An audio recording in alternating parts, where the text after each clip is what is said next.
থেকে পানি আসি সবগুলোতে যাবে। আসসালামু আলাইকুম, আপনাদের কাছে একটা কাজ দেখাবো। অনেক ভাই আমার ভিডিওতে কমেন্ট করছেন, এ দেখেন আমি এখানে কিন্তু একটা গেট বল ব্যবহার করছি, যেটাকে আমরা সৌদি আরবে মাহবাজ হাওয়া বলি। হয়তো অনেক ভাই অনেক কিছু বলে, তবে আমরা এটাকে মাহবাজ হাওয়া বলি। এখানে একটা গেট বল দিছি, তার সাথে এখানে একটা দিছি। দুইটা দেওয়ার কারণ হচ্ছে ওই যে দেখেন এখানে কিন্তু একটা ফ্যাশার মোটর লাগানো আছে। এখন অসংখ্য ভাই কমেন্ট করছে এখানে দুইটা মাহবাজের কোনো প্রয়োজন নেই, এখানে জাস্ট এখানে একটা মাহবাজ দিলে ব্যাস, এই মাহবাজটা বন্ধ করলে ফ্যাশার মোটরটা কিন্তু ব্যবহার করলে আর এদিকে উপর দিকে পানি আসবে না।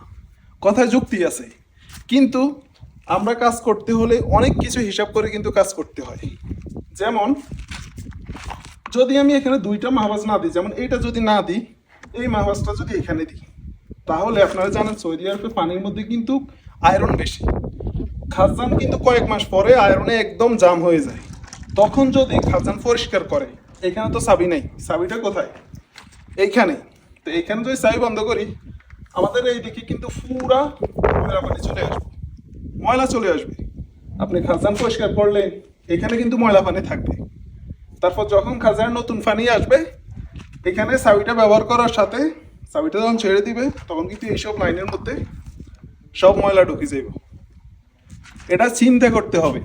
এখন যদি আমি এখানে মাহবাজটা বন্ধ করি, আমার কিন্তু ময়লা পানিটা এদিকে আসবে না, ময়লা পানিটা খাজানের ভিতরেই থাকে যাইব। যার কারণে দুইটা চাবি ব্যবহার করছি।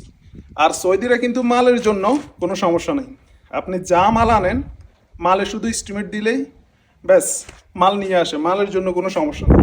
তো এই কারণে আমি দুইটা চাবি ব্যবহার করছি। যদি ফ্যাশার মোটর ব্যবহার করে, এই চাবিটা বন্ধ করে দিতে হবে, এই চাবিটা বন্ধ করে দিতে হবে। পানি ফ্যাশার মোটর থেকে, এই যে এটা হচ্ছে ফ্যাশার মোটরের, এদিক থেকে পানি আসি সবগুলোতে যাবে।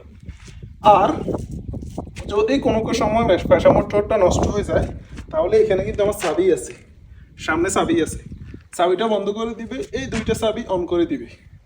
অন করে দিলে কি হবে, আমার এদিকে হাওয়া যাবে আর এদিক থেকে পানি আসবে। আশা করি আপনাদেরকে আমি বুঝাইতে পারছি। আর যারা বুঝবে না, তাদেরকে পুরো দিন বুঝাইলেও বুঝবে না। আমার হিসাবটা ঠিক আছে কিনা অবশ্যই কমেন্ট করে জানাবেন।